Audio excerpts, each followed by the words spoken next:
Le gusta viajar al extranjero, Tsunemasa-san. Cuénteme sobre su experiencia en Hawái. En los últimos años, muchas celebridades han comprado casas de descanso en Hawái o pasan las vacaciones de fin de año allí, así que sigue siendo un destino muy popular. Aunque fue un destino de viaje desde hace tiempo, sigue siendo un lugar muy querido hasta ahora. Retrocedamos 25 años. Les hablaré sobre un misterioso incidente ocurrido en Hawái en ese entonces. Quizás algunos ya lo conozcan. El 19 de febrero de 1994, Kiyori Fujita, de 56 años, fue hallada muerta en Kakaako, Honolulu, Hawái, Estados Unidos. Fue hallada muerta por disparos en su habitación de un lujoso condominio para adultos mayores, confirmándose su deceso ese mismo día.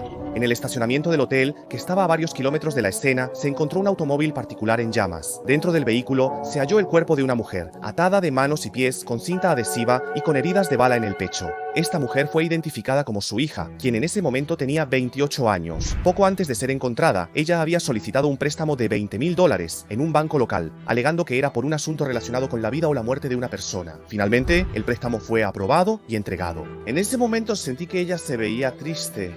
Un empleado del banco se comunicó con la oficina de administración y un trabajador de la administración fue a revisar. Entonces, notó que había un incendio en la camioneta de ella en el estacionamiento y avisó. El humo salía del closet de la habitación de ella. La señorita Tanaka no fue hallada de inmediato en el closet, por lo que inicialmente se desconocía su identidad. Veamos qué sucedió.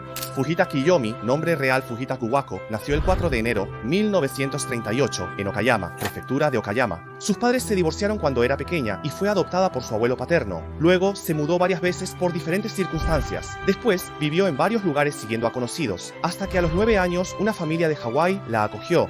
Tras una revelación espiritual, decidió vivir como medium y comenzó a sustentarse así. En un artículo destacado del periódico económico, se presentó a Mari como una joven misteriosa con aparentes poderes sobrenaturales y la capacidad de predecir cualquier cosa. Desde entonces, algunos empresarios del edificio económico reconocieron a Fujita como una persona con habilidades especiales. Se enamoró. Ella tenía un padre adoptivo llamado Fujita Sadayoshi. Este hombre, durante la guerra, trabajó en la agricultura y alteró los registros familiares. Él convertía a hijas ajenas en prostitutas para lucrar con ellas. Ella fue una víctima más. Su objetivo de explotar sexualmente a las jóvenes por dinero continúa hasta hoy. Aunque aparentaba ser un buen estudiante universitario en el centro de Keisei Sashou, participando en clubes y siendo líder de grupos, en realidad, Sadayoshi Fujita era completamente diferente.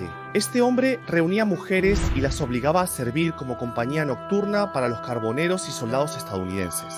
Entraba y salía de la universidad para cuidar de los demás. Muchos estudiantes trabajaban en el periódico Seikei Shimbun. Por eso es comprensible, ¿verdad? Lo que hizo Fujita Sadayoshi fue ampliamente difundido. Así fue como se dio a conocer en todo el país. Fujita Sadayoshi, que se volvió famosa, también era conocida por su belleza, ganando admiradores en el mundo artesanal y artístico. Se sabe que Kishi Nobusuke, Fukuda Takeo, Matsushita Konosuke y Osawa Kenji la admiraban.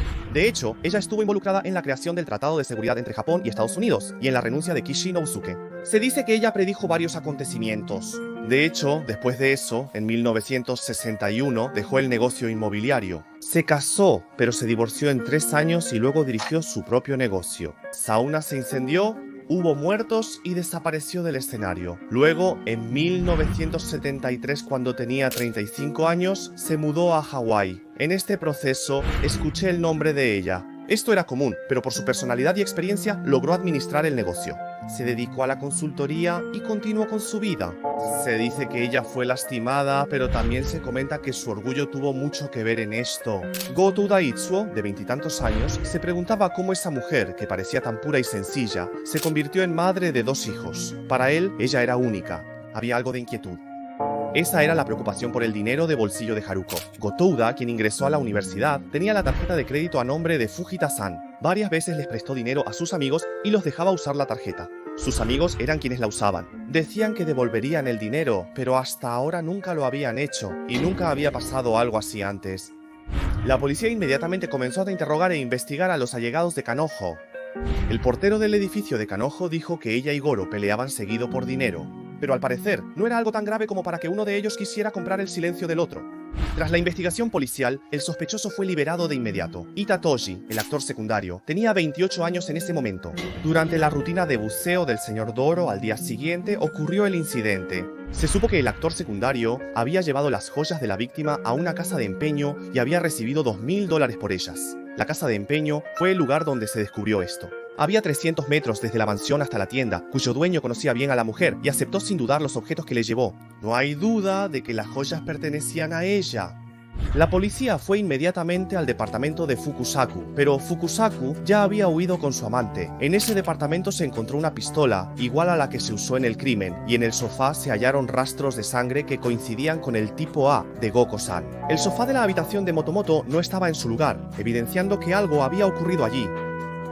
Además, se supo que Fukusaku había sido arrestado 4 veces en California por posesión ilegal de armas, y se sospechaba su participación en contrabando de armas y conexiones con grupos violentos. Además, Fukusaku siempre tenía problemas económicos y le pedía dinero prestado a Goto-san para pagar la renta y los servicios. La policía investigó a Fukusaku como el principal sospechoso de los incidentes y comenzó a seguirlo. 2 días después del incidente, Fukusaku seguía en Japón. Al leer las noticias sobre el caso, Fukusaku comprendió la gravedad de la situación. Pensó: esto no puede estar pasándome a mí. Se presentó voluntariamente ante la policía de Kanagawa, insistiendo en su inocencia y diciendo: no lo hice. La policía examinó las cámaras de seguridad de la mansión de Fukusaku para investigar el caso. Ese día confirmaron que Fukusaku transportaba algo grande en su auto. Del carrito se encontró el cuerpo de A, de Itsutsu-san. En el caso, han transcurrido unos 6 meses desde el incidente, es agosto de 1994. La comisaría de Hawái determinó que el cómplice era el culpable y solicitó a Japón su detención y extradición. El cómplice fue trasladado a Hawái, aunque logró evadirse por un tiempo, pero esto marcó la primera vez que un japonés sospechoso era extraditado al extranjero. Fue la primera vez que sucedió. Así inició el juicio. La fiscalía alegó que el cómplice actuó solo. Como se mencionó, se presentaron varios testimonios y casi todos demostraban que el cómplice actuó solo. Sin embargo, el cómplice era Fujita. Tanto Goto-san como yo insistimos en nuestra inocencia y declaramos que no teníamos nada que ver con este caso. Había una razón para eso. Según las pruebas, no había ninguna duda de que el cómplice era el culpable. Se mostró una copia de las imágenes de vigilancia del supermercado que Goro-san encontró cerca de la estación. La cámara de seguridad del supermercado muestra a Fukusaku comprando 4 minutos antes de que el auto de Goro-san fuera incendiado en el lugar donde se halló el cuerpo. Por ende, este testimonio también es válido. El abogado defensor de Fukusaku insistía en su inocencia, pero fue declarado culpable en la sentencia final. Fukusaku recibió cadena perpetua por homicidio en segundo grado, el castigo más severo en Hawái, donde no hay pena de muerte. Fukusaku insiste en su inocencia, afirmando que solo era el conductor del auto.